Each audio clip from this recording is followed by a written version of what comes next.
The third episode of Ehan Patil and the Dungeon of Shadows is about to begin right now, and the audio of this episode is stereophonic, so I will recommend you to use your headphones for the best experience.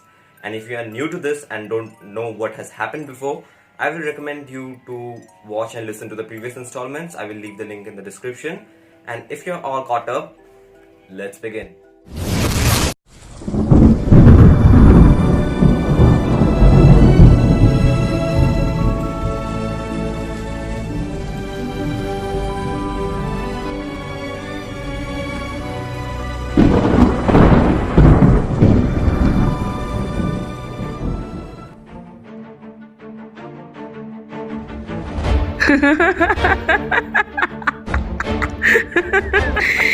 This was a huge mistake for both of you.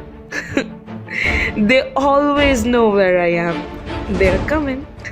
What is your real name? Dolores Umbridge. What does it do in the corridors at late night alone? I look for Peter Pettigrew. Why? He needs to know that the fight isn't over yet. Everything he believes in can be revived. He needs to know that the Dungeon of Shadows still stands. Have you found him? No. Every time I try, your nephew doesn't let that happen. And also there is a huge chance that Wormtail may not even be here anymore. Are you a part of Dungeon of Shadows? Oh hell no. I don't even believe in cults like this. Then why are you helping them? They promised me a powerful position in the Ministry of Magic. Is that why the head horror was abducted? Yeah, I won't tell you. Shit. The effect of the truth serum was wearing off. What did you mean by they are coming? Who are coming? You will know in a few seconds, mudbloods. I looked at Paritosh uncle. He stared at me. There was a weird look in his eyes. Was that fear? He walked towards me and handed me a bag. I took it. The Death Eaters are ruthless killers, and they're the Dungeon of Shadows. They hate obstacles and they get rid of obstacles by killing them off. And right now, to them, you are an obstacle, Ehan. The bag I just gave you has a port key to take you safely back home. Go! Come with me. If we both escape, they will hunt us forever. Then I'm not going either. Don't act foolish. He said, and he trailed off. He took a vial out of his ropes and took a sip from it. Go! I didn't want to do it. I didn't want to leave him there all alone, but I had to. I put my hand in the bag, grabbed the port key, and I got disapparated into the Muggle world in front of the door of my apartment. I unlocked the door, entered the room, and switched on the lights. Hello, Ehan. Paritosh uncle looked relieved. What is happening? What are you doing here? And where's Dolores? Sit down first. I will explain everything. I sat down on my couch. After you explained everything to me, I figured out that something was fishy. I had heard rumors about the Dungeon of Shadows. Then I heard that the head horror got abducted. And then you told me about a mysterious girl who wanders around the corridors of Hogwarts at night, unseen. So after you left my house, I paid a visit to Dumbledore and found out that one more man was abducted and is hypnotized now. And who is that? Rubius Hagrid. So that's why Dumbledore has been acting weird since the past few days. Yes. Now coming back to where I was, Dumbledore had to retrieve Hagrid, and he had to bring him to the Dungeon of Shadows. So he used the Polyjuice potion, looked exactly like me, and went to the location to interrogate Erika. He promised to send you back home. Since then I've been waiting for you here. And after that, I told him what happened in the alley after Dumbledore arrived. Okay. So now what? What do you mean now what? Nothing? There is nothing left for us to do. Don't say that. I stood up and opened the windows of my room. It was almost morning. The sun was rising slowly. You are back in the Muggle world after a while. Go meet your friends. Till that time I will think about it. No, uncle, you don't understand. Dumbledore should have all the help he can get.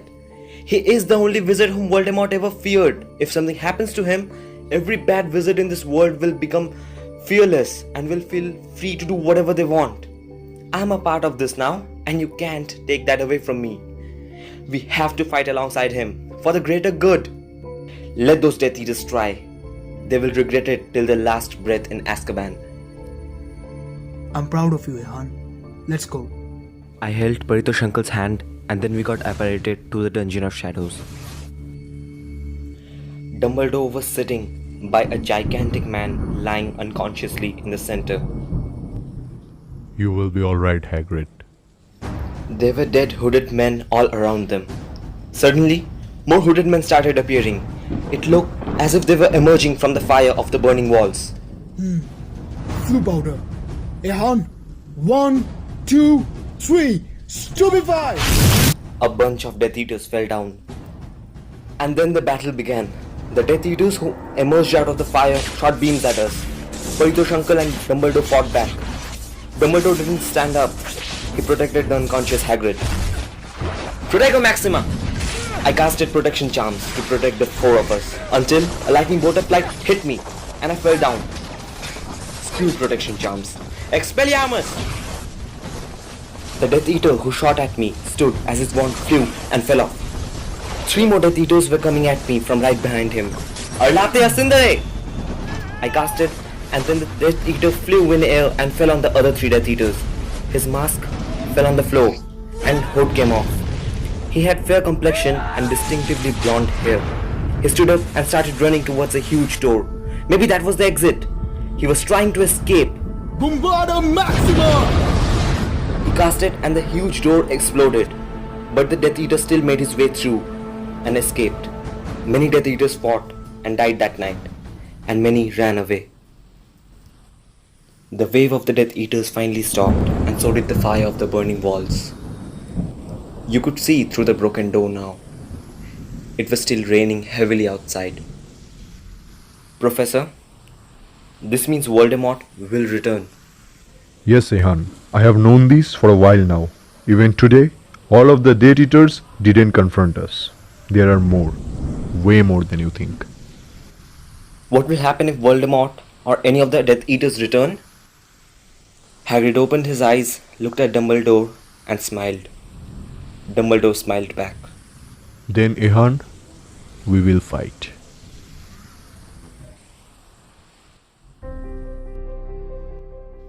I woke up the next day and had a normal day at Hogwarts after a very long time. I went to the training grounds and stared at the evening sky. The view wasn't as great as one from the astronomy tower, but it was good enough. The last couple of days were crazy. May I join you? It was Austin. Yes, sit down. What are you thinking about now, Ehan? It's finally over. Over? Austin, our journey has just begun.